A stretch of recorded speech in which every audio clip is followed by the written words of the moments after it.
Good luck. Hello, everybody. My name is Lat Mackey, and this is Sequence Break, a podcast that features conversations with speedrunners, developers, content creators, and everything in between. Thanks for being here. This is the very first time streaming on RGL TV. If everything falls apart, I'm sorry, RGL. I've ruined the damn stream, and it's all over. What happens next? I don't know. Today, we are going to chat all about Barbie, and I am so excited to welcome in Sharif, Sharfers, whatever the hell you want to call him. Here he is, here in person. Thanks so much for being here, man. I appreciate you doing this. Thanks for having me. It's great to be here. I'm super stoked. Yes, it's a little bit coincidental. I got to be honest, I have been a little bit of hyped for the trailers for the new Barbie movie. Just curious, have you seen them at all? Absolutely. Okay. I've only been linked to them several dozen times. So yes, I've seen them. It's funny because when I don't know about me, about anybody else, but for me, anytime I see a Barbie, somebody speedrunning it or playing it on Twitch or whatever, my mind immediately goes to you. And I'm like, I'm sure he's seen it a million. Everyone's tagged him in it and all that kind of stuff. So. Basically. So we're going to do some deep dives mostly into the Barbie NES speedrun today. But before we get into that, I am kind of curious about the whole series and all that kind of stuff. But first, I would like to start off. Tell me a little bit about how you got your start in gaming and what got you into games in the first place and all that fun stuff. Gaming? Oh, wow. Okay. Yeah. I had a whole speech prepared for how I got into speedrunning. But gaming, I've been gaming since I was a little kid. I think it was my 7th birthday, I got a Super Nintendo. That was like the first console I owned. And with Super Mario Kart. So my game was Super Mario Kart. My sister got Super Mario World, and we'd take turns playing it. So I played that, and I had a Genesis when I was a little bit older. And then I didn't play for a little while. And then I got an Xbox 360, and that was the console that got me really back into gaming, and that's what got me into like collecting and all that kind of stuff. So, but yeah, I've been gaming basically my entire life. Were there any types of game or specific games that you were into maybe a little bit more than others, or did you like everything? Just curious about the actual games you played as well. Like what was the ones you got you going? Yeah, I played a lot of sports games, big sports fan. Yeah. So I played a lot of sports games, especially when I was younger. And the other thing I played a lot of was RPGs. I had not a Game Boy, I had a Game Gear as a kid. And there are a few interesting RPGs on there. I played a tactical RPG called Crystal Warriors, the first RPG I ever played. And so I've been obsessed with tactical RPGs ever since. So I'm like a big Fire Emblem fan. Huh. It's not a thing people assume of me, but yeah, big RPG fan. It's actually probably my favorite genre is traditional RPGs, probably JRPGs more than anything else. Yeah, like the turn-based. Yeah, exactly. But considering all the speedrunning we do on platform games and all that kind of stuff, it's one of those things. Yep. You mentioned the collecting thing. So before I got into speedrunning, would never have considered myself a collector, but like others, I like to own the game that I am speedrunning and things like that. So suddenly I've got this collection now of games. What got you into collecting? Yeah, exactly. What got you to get into collecting? I was a collector before I was a speedrunner. Cool. When I was starting to get back into gaming, I bought my Xbox 360 and I was playing Rock Band 2. But yeah, so I started accumulating more and more of these Xbox 360 games. I'm a collector by nature. I just hoard things. So I have lots of stuff. If you saw the rest of my house, I have like a giant collection of whiskey and I have a giant collection of shoes, and it's just something I naturally do. And so I was playing Xbox 360 and suddenly I found myself with like 75, 80 360 games just because I wanted to play them. And then I started getting back into YouTube, gaming. I found a 96 exit Super Mario World task. That was like what got me back. Like that was the hook back into both speedrunning and like it was my hook into speedrunning, but it was my hook back into watching gaming on YouTube. And there was a couple of specific like channels, Rev3 Games, that's defunct now. Yep. But that was the thing that got me back into games. And then my brain is like, hey, I want to get a Super Nintendo because my old Super Nintendo like was trashed in a flood. So I got a new Super Nintendo. I'm like, hey, I got a Nintendo. Hey, I want a Genesis. Hey, I want a Sega CD. And it just like spiraled way out of control. And so now this is a portion of my collection. My NES collection is in a different room, and then there's stuff in storage. And I don't know if you can see, there's like a a little ottoman there is full of games too. So it's a mess. It's a fine line, hoarding versus collecting stuff, right? It's not hoarding because it's organized. Absolutely. Mostly. I've become more and more fascinated by collecting, and at some point I'd like to dedicate just a whole episode to it because it's something still I feel very new to. But at the same time, there is something, the process of actually going to find a game that you really want to, have in your collection or play or things like that. There is a certain thrill about the whole thing and really fun. It's almost sometimes a little bit more fun finding that game than actually owning it. The hunt is always the best part. I used to set up like alerts on eBay and go to, like flea markets and stuff. That used to be like the hustle. I used to do that. I haven't done it as much recently, but that used to be like the thing I liked the most about it. That is so cool. Yeah, I need to start doing that more often, especially since post-COVID, or since at least things have opened back up. I haven't done that aspect of it very much, and I look forward to doing that. It seems pretty fun. Okay, so you mentioned it. Yeah, you're into games. You're a collector. So the collecting definitely happened before the speedrunning. What the hell led you then into the speedrunning version and eventually trying it out on your own? Speedrunning. So I mentioned I found that 96 exit task. So that's like the thing I've been watching the most. Like that's what got me on Twitch was Super Mario World speedrunning and watching Dram 55 speedrun Kaizo Mario World 1. Like I'm an OG Kaizo watcher, one of those jaded fools who I've been watching Mario for like 9 years or something. But not to interrupt, but many people on this podcast, Dram 55 is their person. Like watching him do Kaizo speedruns, it was so awesome. He was like one of the big ones. Yes. I have a small other list, but like what happened was that task got me onto looking for speedrunning on YouTube. Yeah. And then I found the GDQ YouTube page. That was like one of the very first things I found. There you go. And then the run that actually got me convinced. So this was like maybe late 2012, early 2013. So it's probably a video from SGDQ 2012 or SGDQ or AGDQ 2013, but it was Spike Vegeta speedrunning Donkey Kong Country Returns on the Wii. There it is. Because the very first thing he does, it's on the Wii. So the very first thing he does, he just goes like that. And I'm like, I'm in. I'm totally in. And there was perfect. So I watched AGDQ 2013 or SGDQ 2013 on Twitch, and then I started speedrunning myself in like 2015. That was my first runs. I did Paperboy for the NES and Mario Tennis for the Game Boy Color. Those are the very first two games I ever ran. And I've been speedrunning ever since, 8 years later. What aspect of speedrunning? Because I'm looking at your profile here, and there's a fair amount of NES games and things like that. But it's not just NES games. But I'm curious what aspects of speedrunning kind of hooked you and kept you coming back. Because it's one thing to try it out, but then it's another thing to your list now. How many different games are we over 2 dozen here? So it's out of control. It's out of control. I consider myself yes, I was an NES speedrunner early in my career. That was like I was dedicated to NES. I'm an NES collector first and foremost. I have the full NES collection, like the US NES collection. Flat out jealous. So I'm a huge NES fan, NES collector, NES speedrunner. That's where I started. But I found my niche pretty quickly, which is like less than stellar games with not great reputations. We call it Kuso. We're like, so I found Kuso Grande very quickly. There you go. We're in season 7 now, and I found it in season 2. And so I really like understanding how a game, like what makes a game tick, and like submitting it to my will, like beating a game that actively doesn't want you to win.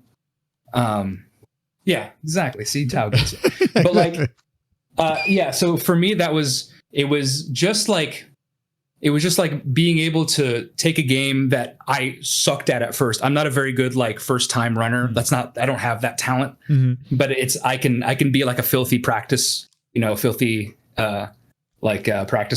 And I just chat's great right now. This is awesome.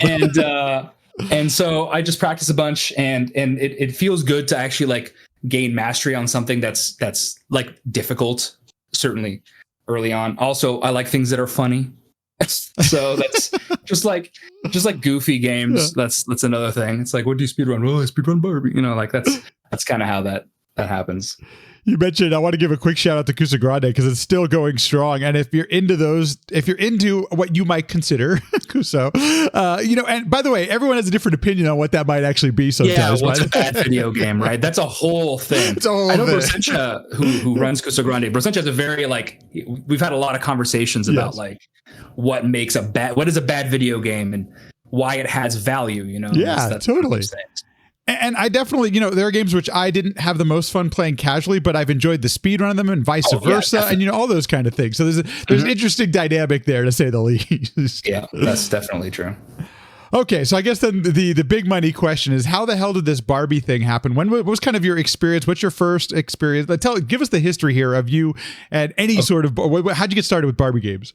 So it has to do with collecting. So when I was like at my worst collecting, I would get heaps and heaps of, it became like a whole side hustle. So I get heaps and heaps of these NES, lots of games. Okay. So I'd get 20, 30 games at a time. And then I'd clean them up, and then I'd spin them, and then I'd sell the duplicates and keep the ones I needed. So the very first time I got it was 2014, I think. And it was the very first time I got a lot with Barbie in it. I had no idea Barbie NES was a game. And I thought, I'm like, what the heck is this? So anytime I got these lots in, I would always try every single game to make sure they ran. So I'd play it to first checkpoint, first game over, whatever, just enough to know it works. And so I played Barbie NES, and I'm like, this game is way better than it should be for a licensed NES game from 1991. I think I could probably speedrun. I could probably speedrun this. I had been into speedrunning for about a year. I hadn't published any speedruns, but I had done speedruns. I'd play games with a timer and stuff. And so I'm like, I could probably speedrun this. And so I just started doing it, and I got better and better at it. And it's kind of just spiraled totally out of control from there. It kind of got away from me. I'm not sure what happened. I was just early on the train. And so I've just sort of stuck with it. And that's kind of how it happened. I found other Barbie games. I found other people who run Barbie. EVC has been around forever. He's been running Game Girl as long as I have. It's one of those things where it just, we find each other. We found each other, and it's definitely gone farther than I ever expected. It's out of control. I see Todd in the chat says, but Mattel is half committed to a great game. Not fully committed, but half committed. Yes, exactly. Committed enough to call a video game. Let's chat a little bit about, let's start with the NES Barbie, and we'll get into the speedrun in just a little bit, but I'm curious about the game itself, because there's actually some interesting essays that have been written about the game, because especially when it came out, it sounds like it reached an audience, but it was interesting that they chose a platforming as the genre for the game, considering, Barbies were at the time dolls that were targeted at young girls to play with, and had been for decades. So tell us a little bit about the game itself, and kind of, what kind of game is it, and what's the experience like playing it from a casual first time perspective? Yeah. Okay. Yeah. So there's only one Barbie game that I know of that came out before Barbie NES, which is Barbie for the Commodore 64, right, which is exactly the game you expect it to be, where you're you go to a store, you try on an outfit, you go to another store, you try on an outfit, and then you meet with Ken. The whole thing takes 2 minutes. But yeah, anyway, that's just a sidebar. Yeah. So, totally. Barbie NES is a platformer. It's a straight up and down platformer. It's actually a pretty tough game. It took me a couple hours to beat as an adult. Big boy took me a couple hours to beat. That's usually about what it takes. If you're a good gamer, it'd probably take a little less than an hour. But yeah, so it's a very floaty, slow paced platformer, and it subverts some expectations in the sense that you don't interact with your surroundings directly. You have a projectile that can do different things to your surroundings to let you bypass levels and kill bosses and that kind of stuff. And those are the main mechanics. And it's all guised under hey, Barbie is dreaming about meeting with Ken. So she had a long day, and she has a date with Ken tomorrow. And so she's dreaming about getting her outfit to meet with Ken tomorrow. And that's kind of the framing of the whole game. Okay, so before we go any further, I just want to let everyone know I have very little experience with actually playing these games. That's why we have the experts on here to talk about it. The platform. One of the things that struck me right away, and I think the first time I might have seen any Barbie game, to be honest, was probably your run at AGDQ 2020, and so the race, I should say. And it struck me as a little bit slow. Does it actually play that way as well? Barbie's not running across the screen from left to right, Oh no, it is very slow paced. Okay. You have to, so like when you play the game casually, you have to be very deliberate about everything you do. You wait, you jump over an enemy, you wait, you look, you observe. And that's what makes running it really interesting, because you have to, you have to try to accelerate this game that really doesn't want to go fast. But yeah, it is very slow paced. Barbie's speed never changes. Also, her jump speed doesn't increase her speed either. So we go at a very consistent level, a very consistent speed all the time. And, yeah, and her jump is very floaty. It even has like a sound that sounds floaty. It's kind of interesting. I don't know if the developers had considered this or thought about this, but trying to, to appeal to an audience that was into Barbie in the first place. Because I don't know if this game would have been the answer for that, but it is just kind of interesting to put it in its historical context, like at that time period. I found like when on my YouTube videos of like some of my Barbie runs or the AGQ run, there's a lot of people like, my little sister had this game and she couldn't beat the final level, so I had to beat it for her. That's like the most common game. That the final level is genuinely very difficult to beat. I totally believe it, and I think that actually is a great place to start. Well, let's get into that. I guess let's first. What was that? You might have said it, and my apologies if I missed it. What was that? When did you consider your first attempt at the game when you started speedrunning it? I would say I first seriously started running the game in 2016. And is there a leaderboard at this point? Is there any sort of community around the game? There is an SRC leaderboard. Okay. There's one entry on it. What? There's one entry on it. If you go to SRC, he's still there. The Vost has like he got a sub 14. I watched his run. It's like from 9 years ago or something. Yeah, it's from 9 years ago. So that is the only run on the board when I start running the game. Okay. By the time I actually submit a run, there's 3 or 4 other runs on the board. So tell us a little bit about learning the game or the first time trying. So nobody else is doing this. So you got to figure a lot of this stuff out yourself. Yep. I would assume. Is there a task or anything like that? There is a task. Okay, cool.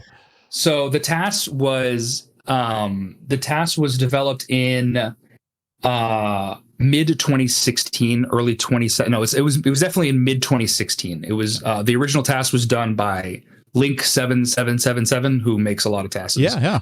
Very familiar. With the help of who I consider like the original world record holder. Her name is Kai Yang, and she has the longest uninterrupted world record streak. She had the record for about 2 years. Wow. From 2016 to mid 2018, and that was done with the help of the tasks. So where is the place that you kind of start? Is it one of those things where you want to master some of the mechanics? What are some of the basic mechanics of the speedrun versus the actual casual playthrough? It's definitely there's 2 things. So there's the movement. So you have to get used to how she jumps. You can control how high she jumps. So how hard you hit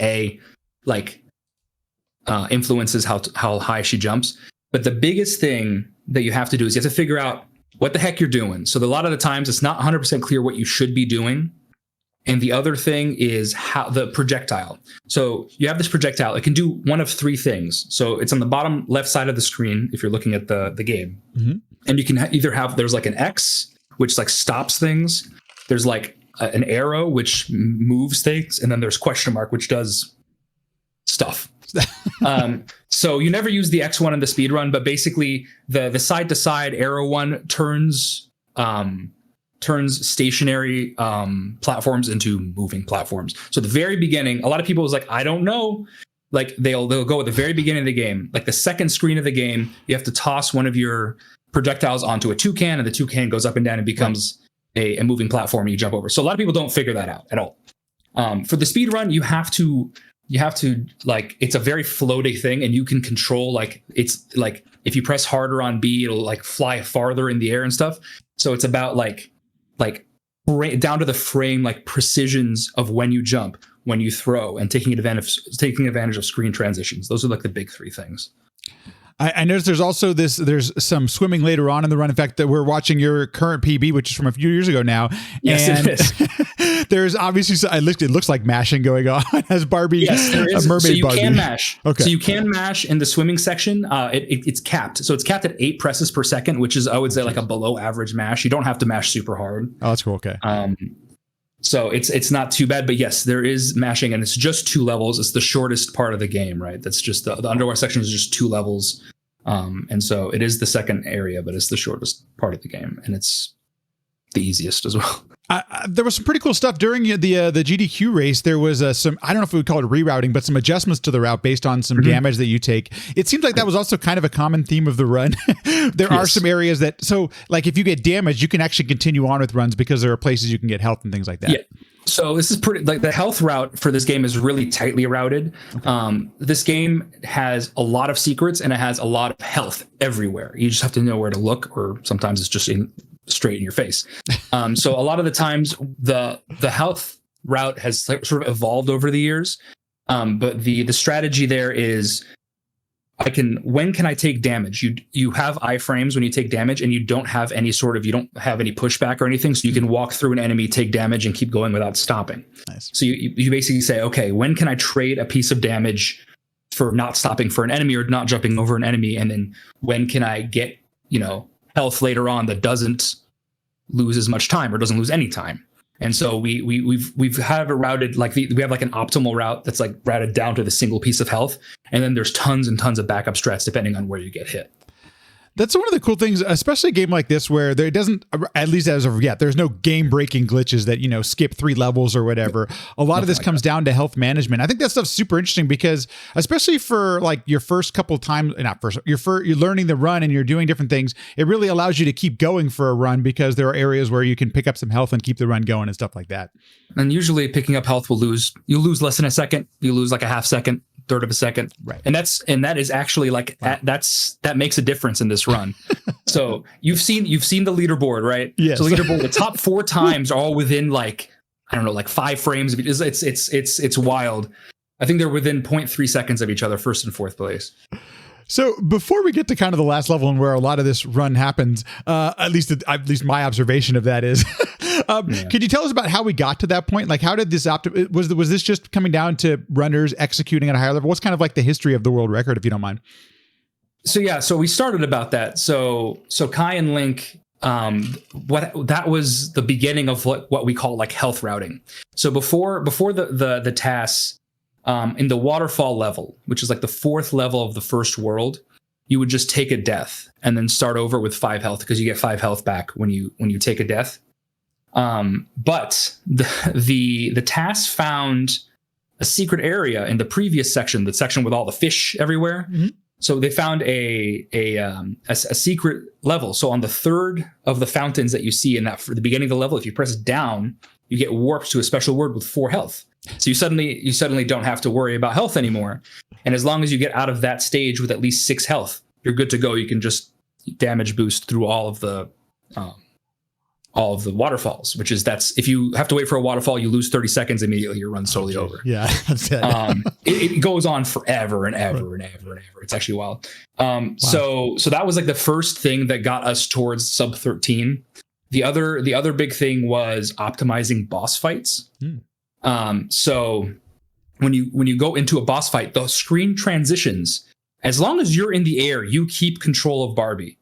And you can always throw a projectile during that screen transition. So that resulted in 2 things. One is, okay, now you can get a hit on enemies before the screen is totally transitioned, and the boss can take damage. Oh, nice. And so you can basically get damage on the boss before the screen is totally transitioned. So that you see that a lot. You see that in the soda like the drippies, the fountain stage, where you have to like hit 5 of the 5 we're on it right fountains now in the video. So yeah, it's perfect. Well, there you go. Perfect. So you can hit 2 of them in one throw before the boss even starts. Nice. And so that's, and you see it. Well, if it's my PvE, then I hope I did it. Yeah. And you see it in the very beginning of the game as well. The first 2 bosses, the little kitty cat that's killing the beach balls, that's a real thing. So you basically give the cat the first like projectile, becomes like food, and the cat runs up and goes. And you can also the task close boss. My PB doesn't have the like optimal close boss. It has like the backup strat that loses like, I want to say like 0.6 seconds or something like that. But you can kill the shoes. You can basically prepare and kill the shoes just as the boss is starting. And it's the same thing with the Sunday boss, where you can get 2 hits on the first lump of ice cream. So that's like finding that saves many seconds basically. No kidding. And then the rest of it is just figuring out the health route. That's what got us under to sub 13. And I forget to breathe sometimes when I talk about things I like. There's a lot to get. I think that's so cool that it's, and you say we too, because you mentioned some of these runners that were doing this. It sounds like many are contributing to finding these things, but also putting it all together in a run at the same time. Oh yeah. So the big early runners, the two early runners, I would say were Kayang and White Hat 94. So those are they kind of exchanged world records for a long time. And they found they basically set the original health route and found a lot of these like strats that got us to sub 13 and then sub 12:30 eventually. Not quite sub 12:30. It was 12:33 was the record that stood in 2016. Kai actually got that in a marathon. It was a marathon race against White Hat. Oh man! It was remember the best of NES? Yeah. So the very first one. They raced that game and Kai got world record, and that world record stood for like 2 years. Oh, jeez. Wow. I'm jealous and can't believe people that can execute at that level in front of my marathon runs are always terrible. So much so that I lean into the entertaining because I can't guarantee I can never. I've done like 9 Barbie runs at this point on various marathons, and I've never gotten through that jukebox stage unscathed except for once, and it was my very first run in Retrothon 2018. It was the only time I ever got through it unscathed. So there you go. It was also my first marathon run ever. That's a long story. Thank you, RGL. Anyway, so they were the first two who really like molded the run into what it looks like today. I would say the other big influence who took it down to where it is now, where we're almost at sub 12, is 8 Bits of Joy. So 8 Bits of Joy picked this game up in 2018, and so he's the one who broke Kai's record, and he's the one who did like all of these like movement optimizations. So you throw a little early, and so the platform is going. You kill the close boss. So he did a lot of that stuff early on, and he's the one who took it under 12:30. And then the big 20. So the big 20. One of the big 20 races had Barbie as awesome. one of the games, and it was like a partial game one. And somebody who does not want to be known found a 5-second skip. So remember how I said the task found a warp in the third fountain? We just took that for granted. And it turns out the first fountain goes to the exact same place. So that's just 5 seconds save for no reason. I want to ask you. So you mentioned that in the GDQ run, that person is still not known. They have just it's forever going to be unknown. The way that the Big 20 works is there's like a Google Doc that's shared among everybody, and they put in their PBs, and then there's resources. So there's notes and stuff, and somebody just wrote in like, "There's a skip." They saves 5 seconds, and then everyone refuses to take credit for it. In the run, like we say it's Yogi DeMonk. Yogi DeMonk is the one who told me and Biddies, 8 Bits of Joy. We call him Biddies. And so yeah, that was a free PB. So for everybody basically. But yeah, so that was a big time save. And then the other like huge time save that we got was legendary NES runner Toad 22484, RGL admin. Yes. He picked up the game for couple weeks, you know how he does it, and he found a quick kill on the final boss. So on the final boss, you have to get these like rings. You have to get the coins spinning in the jukebox all at a specific speed, all 3 of them. It turns out if you jump down on the coin and then fall off a ledge, it immediately goes max speed. So that saved a bunch of time on the final boss. So that's how Toad got that world record. So that at that point the world record is 12:23. And that would have been when 2020. Yeah, that seems right. Yeah, 2020-ish, I would say. And then after that, then we're just people are starting to do more and more unreasonable stuff. So now you start talking about like frame perfect jumps. Oh, geez. So yes, these are genuinely frame perfect. So the frame before Barbie lands on the ground, you can hit jump again and she'll just jump immediately on the next frame. Oh, wow. And you can see that. So you can see that there's a visual representation of that happening. And that's Barbie has this like jump animation where her legs are like like bent a little bit, and if she never comes back to flat, but she just stays bent, that's a frame perfect jump. You can take advantage of frame perfects in a bunch of spots, but you can take advantage of it most on 2 bosses. The pizza oven boss, where they're throwing dough at you.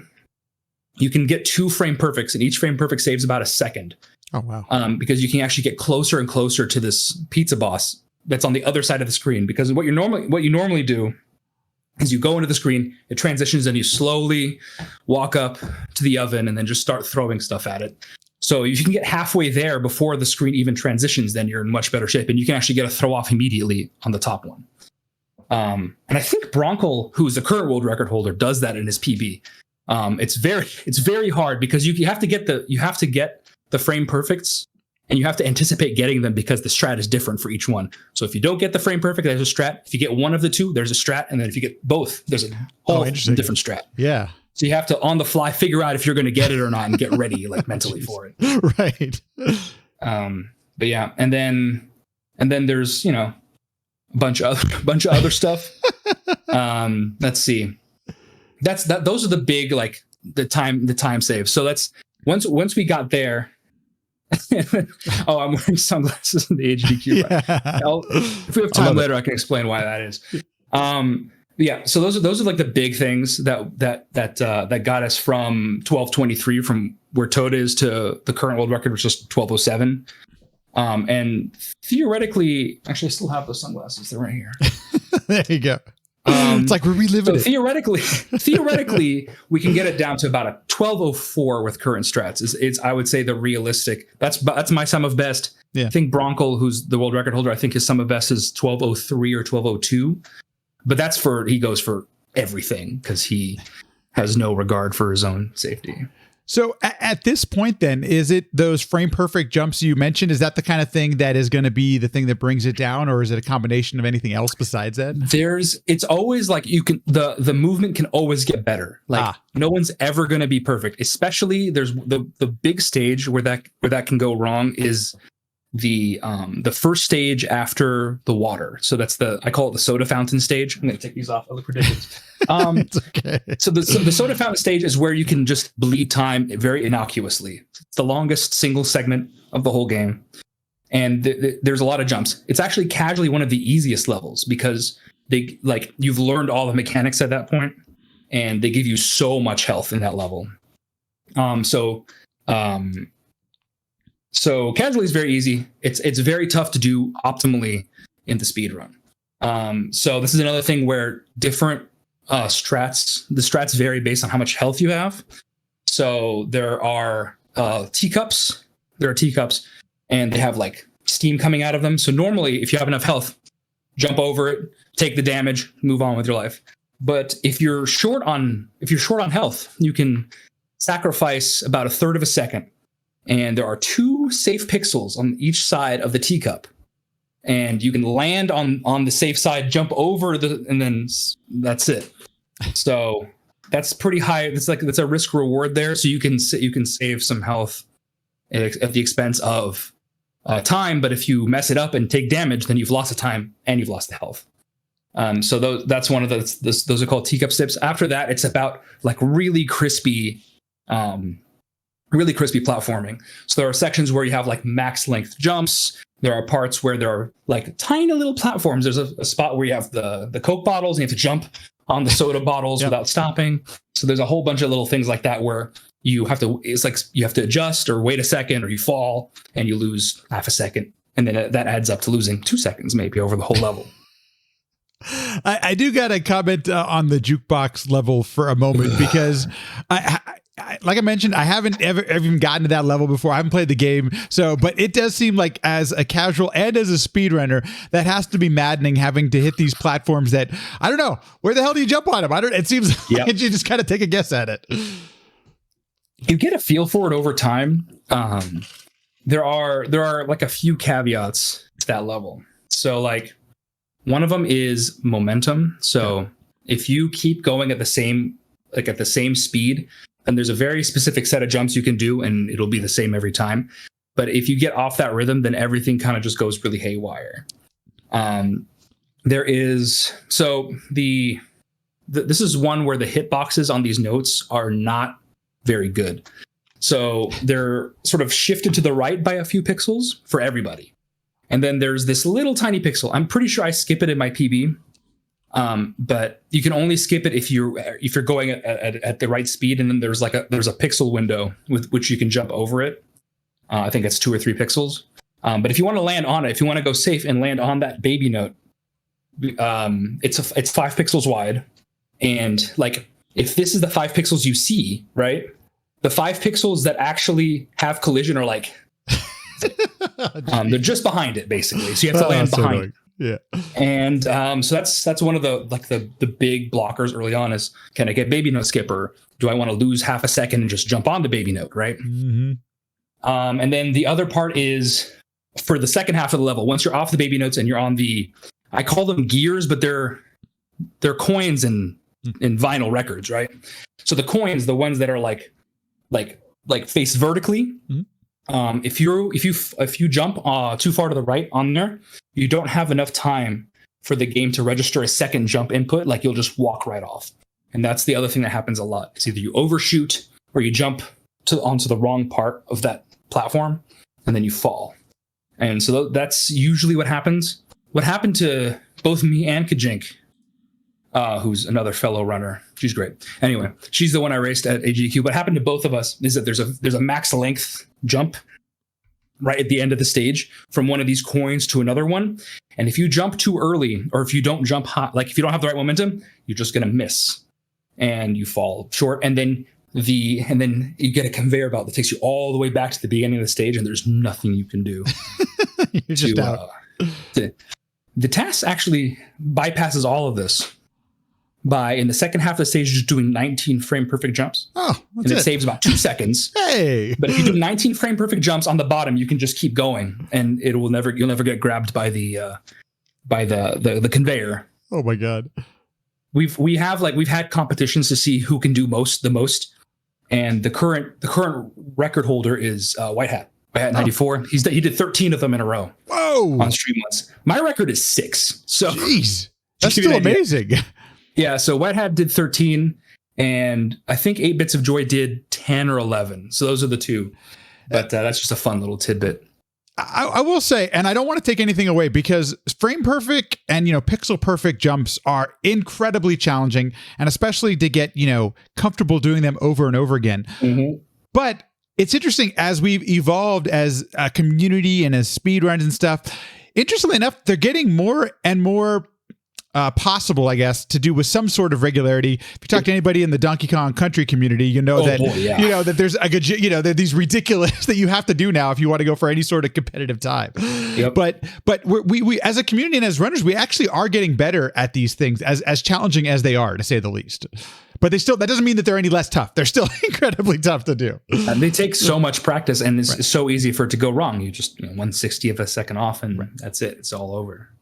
It's a whole thing. That's so fascinating. And you mentioned 19. So even if, let's say you hit all 19, we're talking 2 seconds, which, by the way, considering where the leaderboard's at, that would actually be a big thing. But at the same time, it's 2 seconds. It's kind of wild that's, you don't want to let that. That's why no one's ever tried it, right? That's because you're at the end of this run. That is literally the last section before the final boss. And the final boss, once you get it down, more or less free. Like, unless you mess up. Oh, there's a few other, or if you're frame perfect, also things can go wrong, but for the most part, pretty free.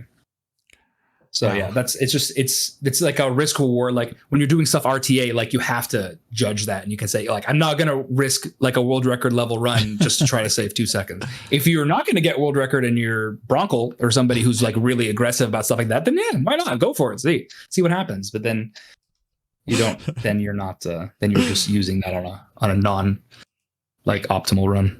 Toss says challenge accepted. So we're going to be seeing a 19 frame perfect jump run. Ta knows his stuff. He runs Secret Agent Barbie for the PC, and he's shaved like I think 15 minutes off that time. Oh my gosh! Okay. Run, just through skips and stuff. Well, I mean, that's what shows when people grind stuff. I mean, this is what happens. You find somebody, you find a game that you want to grind. Oh, and he's added an auto splitter. He's been great, honestly, for the Barbie community in general. Just a random shout out to Taw, I guess. We're going to get to a little bit of that because I do want to talk about the other games. I mean, at this point, there's at least a couple dozen Barbie games at this point. But I guess then, more than that. Is there more than that? Okay. Yeah. I can't. We're going to name every single one, folks. Get comfortable. Okay. No, I'm just kidding. For you, is it a game that you still want to try and are you happy? Like, what's the thing? I guess let me take this back a moment. What's the thing that kept going? What's the thing that kept making you grind out and grind for the PB that you eventually got? My PB is my PB before GDQ. So anybody who's running a GDQ knows you have a grind right before GDQ to really, get that sparkling. And so the pre-GDQ PB is like a classic stereotype. So that's my pre-GDQ PB from 2020, which is like, it's a high 12:18. What made me want to do it, this is the game I've put the most time into. So this is the game that like defines me as a speedrunner. Like if there was one, like if you like thought about me, like that's Barbie NES is the game that most people associate with me. Totally. I would say most people either know me for Barbie NES or for Dragon's Lair on Game Boy. And so it's a game that like I put a lot of time into, and I helped develop a lot of these strats. And I found like a whole community of people who who are friends now for real. And so it made me want to and then you just want to go fast. Sometimes you just want to go fast. Yes. This is like not to be a little morbid, but also like speedrun burnout is real. Oh yeah, for sure. So, and you go, we've talked about that a lot. It comes in cycles. So I call it speedrun juice, but every time I have speedrun juice in the reserves, I try to go back and improve that Barbie time. I just haven't had like real juice for there's specific types of games I've been enjoying now, and platformers aren't one of them. So whenever I'm ready to go back to platformers, I'll probably come back and try to get the sub 12:10. We've talked about that a ton on the podcast. And the great thing about these retro games, we've been very fortunate that preservation has become a thing, is that it's always going to be there. And, maybe even the time you return, there might be new strats to learn. Like, it's interesting different people use different motivations to get them to go back. And some never, there are some games that I think I should return to, but I still don't, just one of those things that that's how life works, right? Things just happen. Free time, like recently, like you caught me today on a day where I have a free evening. Like I have not had a lot of free time just because of real life stuff. And so like finding time to actually dedicate to grinding out a speed run has actually been very difficult for me as well. It's fun to do like casual loosey goosey, like, oh, I'm going to speed run Grey's Anatomy or whatever. But like, I have a lot of respect for folks who do stream and create content full time, but the overwhelming majority of us have, day jobs, life, all those kind of things, kids, whatever, and so it's definitely a real thing. Is it something that you think at some point? Oh, you already mentioned. So it is something at some point you may get the bug again, but I would never rule it out. Like that's a game that it's like it's become such a huge part of like my speedrunning career and my like online presence. I would never rule out coming back to it like at all. And I still enjoy it. Like I ran it for a GDQ hotfix a few weeks ago. And even coming back to it was nice. It was like seeing an old friend again. It's actually kind of nice when you de-rust an old speedrun like that. I think you're probably familiar with that feeling as well. But it's like just saying hi to an old friend. It was nice. It's literally the video that's on screen right now, folks. So I feel so bad. I wasn't here about 2 weeks ago, so I did, or it was a week whenever you guys did it. I'm like, I didn't get to see this live. I'm so bummed. There's a whole block of games. This is great. That was wild. Like. When all that happened, that was a lot of fun. Yeah, let's talk about it. Like, because GDQ is kind of an interesting experience. It's still one of those things where it's still our Super Bowl for whatever intent. The GDQ stage, which is coming up, by the way. If you're watching this right now, it's coming up in just a couple of weeks here at the end of May. SGDQ is coming up. So anyway, how'd this thing come together? So Awfully Silly is a hotfix run by Conception, who I know him from around We run in similar circles. We're both like, I used to do a lot of restreaming for a lot of marathons, and so does he. So we just sort of know each other. I used to be restreaming for Retrothon, for example. There you go. 2 Retrothon shout outs. But yeah, so we've known each other, and he knew me from the AGDQ run. And the Barbie, and with the Barbie movie coming up, I got a DM from him one day, and he's like, "Hey, I want to do an awfully silly of all Barbie games. Do you want to do some? And do you have any other recommendations for other runs?" And so it kind of just came together really quickly. So I said, "Yeah, I'll absolutely run whatever." I listed all of the games I run and how long they take. And he picked out 2 of them that I do, and it all came together that way. And it was splendid. It was a great time, and everyone was really into it. Like everyone in chat was like super into it, which I really like. Like there was not a lot of like Barbie games. That sounds bad. There was, no. Which you do get a lot, right? You're like, why are you doing this? Yeah. Like, because a lot of people start running Barbie because of it's a meme. Like people run it for the memes, and then sometimes you just get hooked, and sometimes you don't. Okay, so anyway. that actually leads to a perfect question. Then I guess what was the next Barbie game that you tried after Barbie NES? And is there like a logical, like, are there any sort of skills that carry over? Like if you were to finish, like say, okay, I'm happy with my PB for Barbie. What the hell would you play next if you want to stay in the Barbie series? There are so many different, so many Barbie. I don't think you understand. There's so many Barbie games. I think the speedrun.com series has like 35 games. Oh my gosh, that many. Geez. Oh yeah, you're right. Holy cow. 57. No, it's 57. Yeah. Holy cow. Yeah. So it's a lot, right? Yeah. So I went in terms of speedrunning, I went from Barbie to Barbie Game Girl. This was still very early in my speedrunning career, so I hadn't done a ton of runs of stuff. So this was like something like, I love Game Boy games also. It's another one of like the things I love. And so Game Girl is the Game Boy port of Barbie NES. So some of the skills absolutely transfer over. The game is much worse. So Barbie Game Girl has a lot of lag because Game Boy games have lots of lag. You can't take hits because there's a huge fanfare that happens every time you take damage. You literally lose more than a second every time you take damage.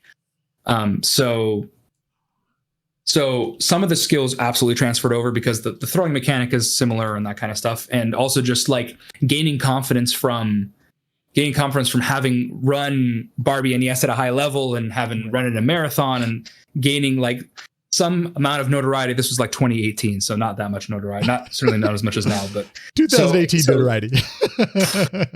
But yeah, so I went from NES to Game Girl to Barbie Supermodel on the SNES. That is strictly a meme run. That's a game where you can tie tasks if you just hit the lines correctly. And then after that, that's when things just like went buck wild. So collector. So I actually already owned a lot of these games. So I just started digging through and saying, Barbie games could I run? At this point, like people were coming to stream to see Barbie. I'm like, all right, I'll lean into it for a while and see what happens. And so Secret Agent Barbie for the Game Boy Advance and a bunch of other games. And it's just good fun now. You don't take stuff too seriously. The whole thing is pretty chill. Like some of the speedruns are very serious and very optimized, but everything is there's an undercurrent of silliness, I would like to say, in the Barbie speedrunning community. Okay, I got to ask about it because it's on screen right now. What the hell is Barbie Fashion Pack, or Fashion Pack Games, I should say? What are we looking at here? Okay, I can explain. I swear. Yes, I swear. So Barbie Fashion Pack Games. So this was after AGDQ. Okay. We had just done our AGDQ 2020 run with Kajink, and that was also her first foray into Barbie speedrunning. That's how we met. Well, we actually met in the Lion King speedrunning. Don't worry about it. But yeah, so she was at a game store. I'm telling her story for her. Yeah, she can't. She's not here. But she was at a game store and she found this game and she's like, "This looks just amazing." And so she streamed it and she's like, "I think we can make this a speedrun." And so four of us, one of us created like the speed run for it. So there's me and Kajink, 8 Bits of Joy, who we've mentioned, and Zelda's Kitten, who's in chat. ZK is a Barbie legend as well. Barbie legend, Wario's Woods legend. Anyway, I like to shout her out as much as possible because she's very shy and she gets very, very timid, and it's funny. There it is. So yeah, so the four of us said, okay, how do we make this a speed run? So it's essentially just a collection of mini games. It's 8 mini games, and each mini game gives Barbie an accessory. And then once you have the first 7 accessories, you have access to get the fashion backpack. And then when you do 3 rounds of that mini game, then you win the game. It's a surprise. You won the fashion backpack, and then you can dress Barbie up however you want. So that's the 80% run. we call it fashion backpack percent. And it's like a 5 to 6 minute run, like ideally, right? And it's almost all RNG. So it's one of these games where you can RNG grind and get world record. All you have to do is get a good maze, learn how the hangers level works, the final level that gets you the backpack. The maze level gives you perfume. So that's just getting a good maze. It's strictly RNG and figuring out that it's good quickly.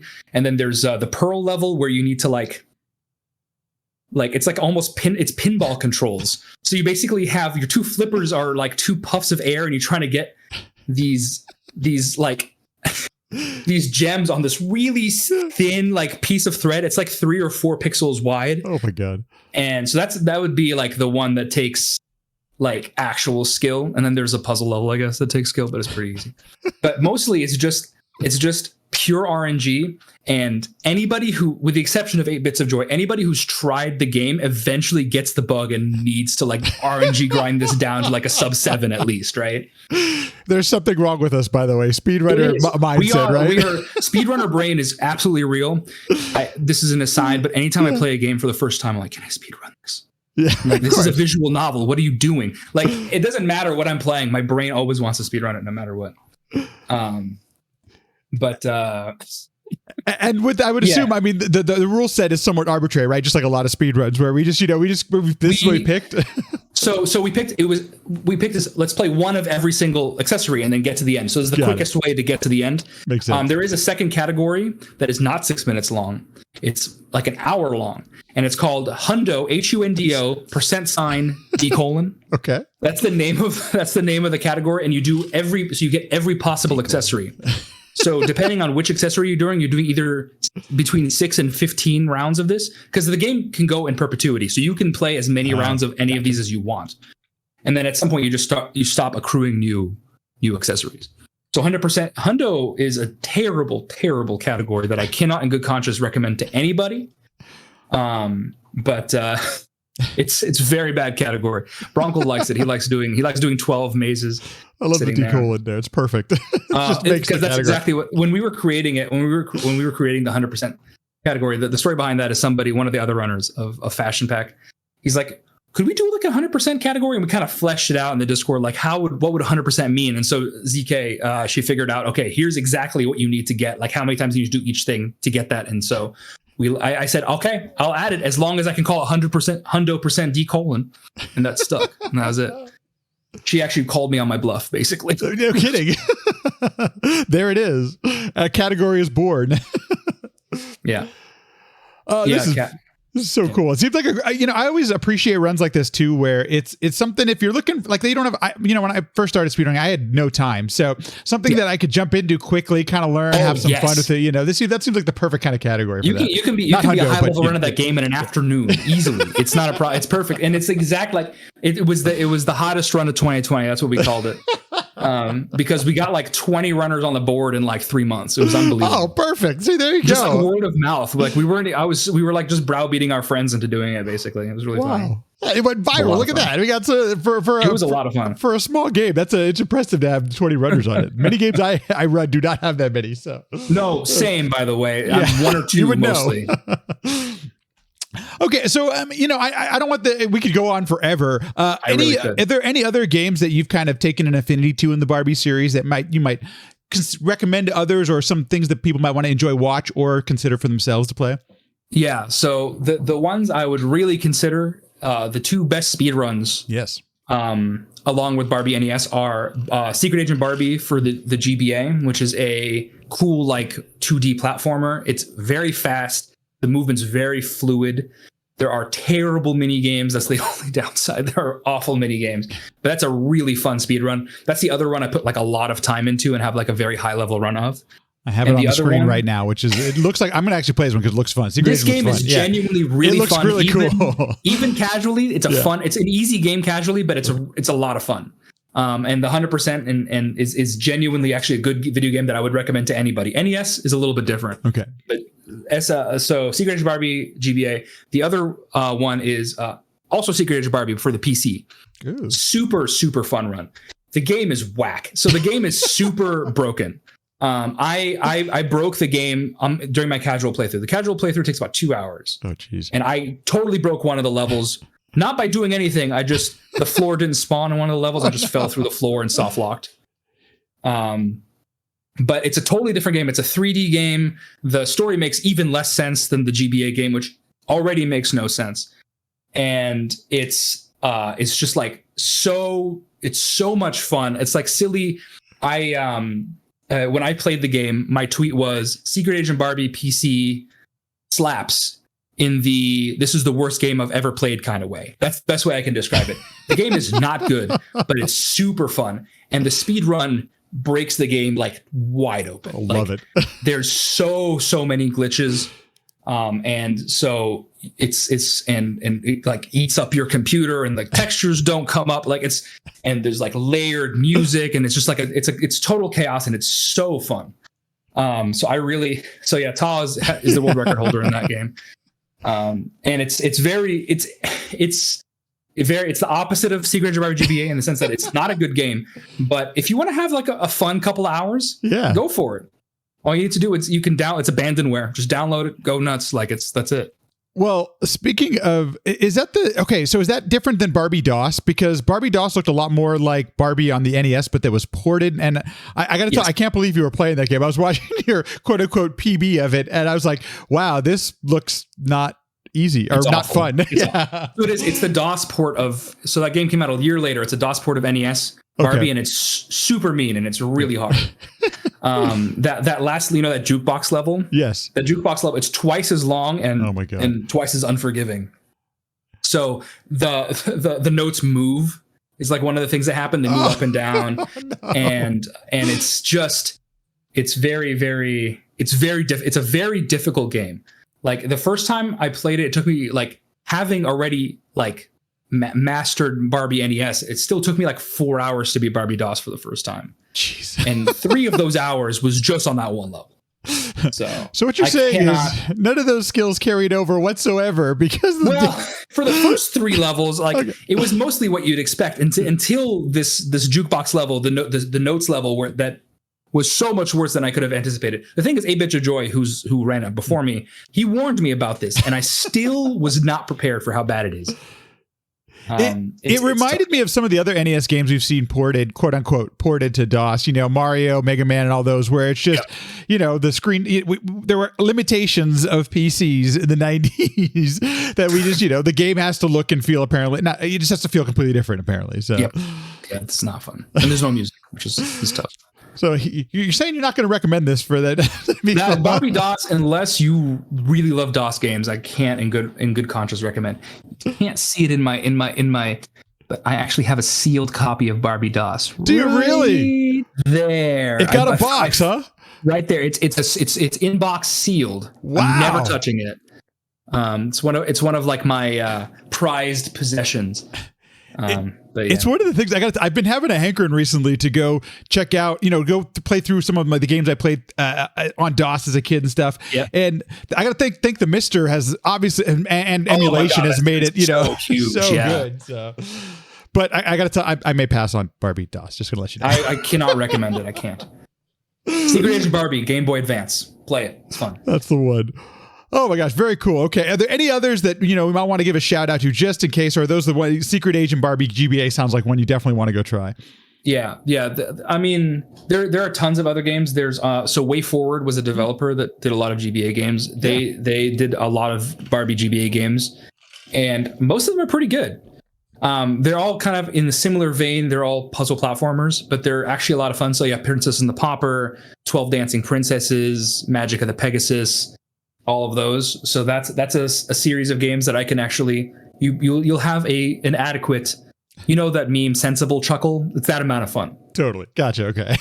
And a good chuckle to get you through. Exactly. And there's PC ports for a lot of those.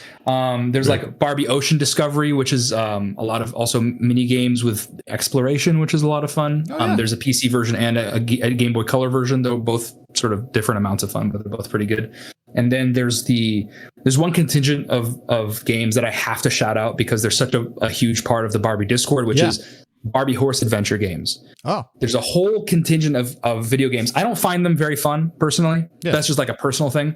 But there are games where Barbie rides around on horses and she just does all sorts of stuff. And and some of the games have like wild speed runs where you're just like, oh, and then I press this button and then I'm at the end of the level. You're just like, oh, at least it's a good speed run, right? So there's Wild Horse Rescue and Mystery Ride would be the two that I would shout out there. You did mention it, so I was going to ask about this next, and that is, is there a Barbie community out there? If people are interested in this kind of speedrunning and stuff, you mentioned a Discord. Is that where most of the Barbie community? Is that where a good place if that's something you're into or interested in? Yes, absolutely. So we created the Barbie Discord in 2021. 8 Bits of Joy and I, we were the two first members, and yeah, there's like 130 people in there. It's wild. I've met like people in chat right now, Broncle and Tao and Cassasaur and all these people that are in chat. I met them from them joining the Discord, and so cool. People I did not know. Yeah. And yeah, so it's linked everywhere. So it's my pinned tweet. It's on like every SRC leaderboard. You can find it there. So we're cool. We're a chill bunch. It's a very strange place. It's a strange place. We're a little bit memey, but that's okay. But we're very welcoming, almost to a weird degree, and it's a lot of fun there.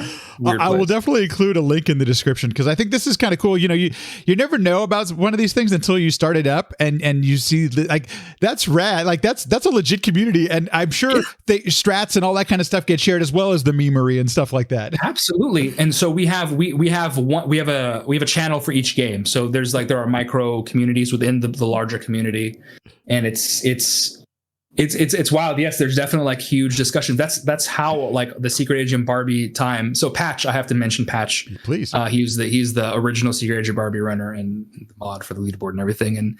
And that's how I found him too. And that's how the Secret Agent Barbie time came down all that much. Like it was just somebody came in and is like, I found these strats, and they just mathed it out. And there's archaeological like evidence of this. Like if you look in some of these where they're like, oh, we were on a video call because we have like a voice channel, and it's like we were on a video call, and it's like, oh, we found this, let's take some notes, and then there's just notes in these things.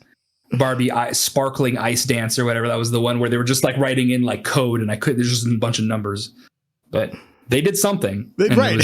It was great. I had nothing to do with it. It was great. This is just something that I created, and I can just sit back now, and it's gone far better than I could have ever imagined. I will also notice too and make point that there are some guides at this point and some tutorials. So especially for Barbie NES, but I assume there might be some for Secret Agent as well. Like there is some things to get you started if it's something you would consider, running. Yes. I didn't check Secret Agent, but I know Barbie NES had one, and it seems like they're helpful. They're pretty cool. They're a good way to get you started on some of this stuff. Yeah, Barbie NES has a slightly outdated tutorial from 8 Bits of Joy. So this back when the record was like a little below 1220. So to get started, it's a perfectly reasonable leaderboard. I need to do something. Yeah. Ta here is saying Secret Agent Barbie PC has multiple tutorials, guys. Perfect. Yeah, Secret Agent Barbie GBA has at least some tutorials at the beginning, but also a lot of it is pretty self-explanatory. It's kind of one of those things that you're a person who runs, leaderboard games with only one or two runners. And so it's sometimes tough to come about that stuff doesn't always exist. I definitely don't take any of that for granted that it exists. So Absolutely. If this is something you're interested in.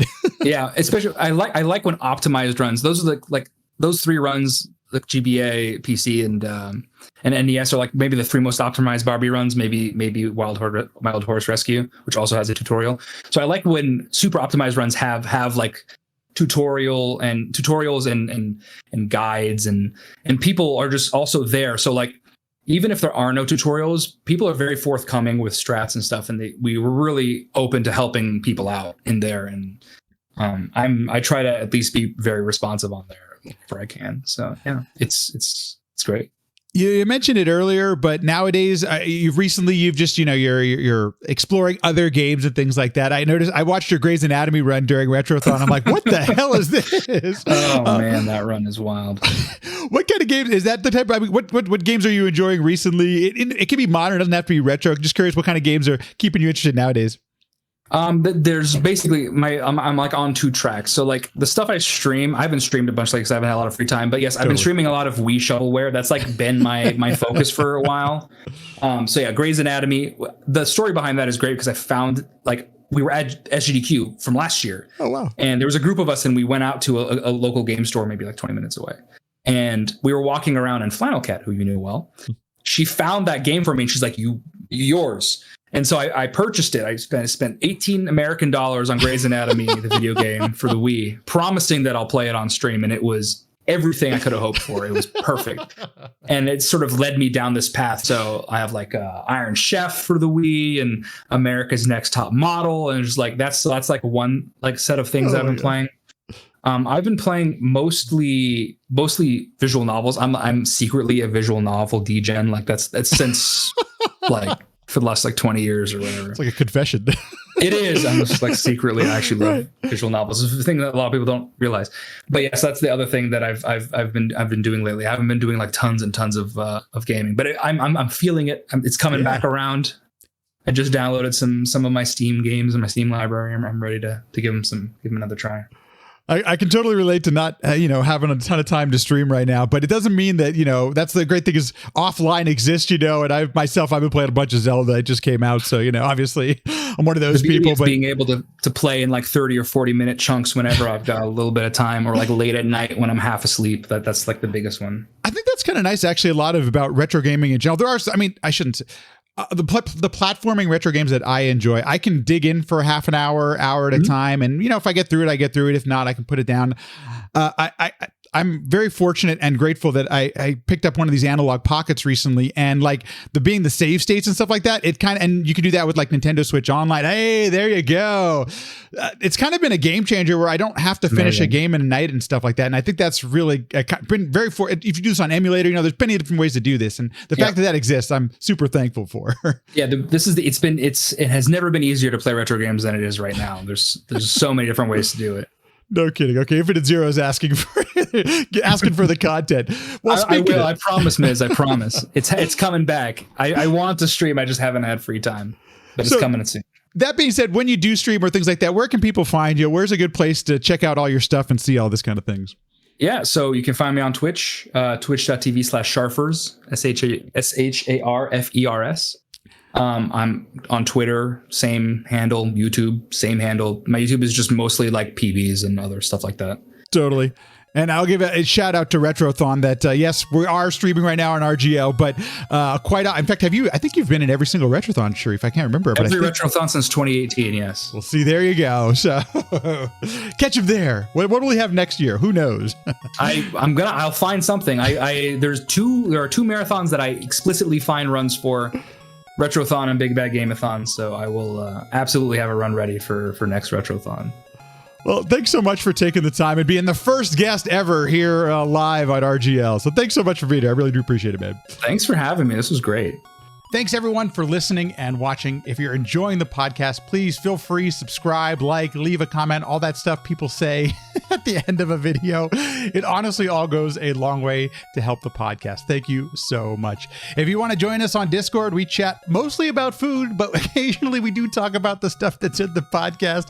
The link is in the show notes or in the description. Feel free. Come on by. Join us. If you want to follow on Twitter, Sequence Break PC. Sequence Break PC. I post when I go live. It's kind of not at a set time, so if you want to see the live feed of the podcast, feel free, follow there. And finally, if you want to email, podcast@sequencebreakpodcast.com. Sequencebreakpodcast.com is also where you can find the backlog of all of the episodes. It's also on YouTube as well, so feel free, join in, have some fun. Thank you so much. I will see you in the next one.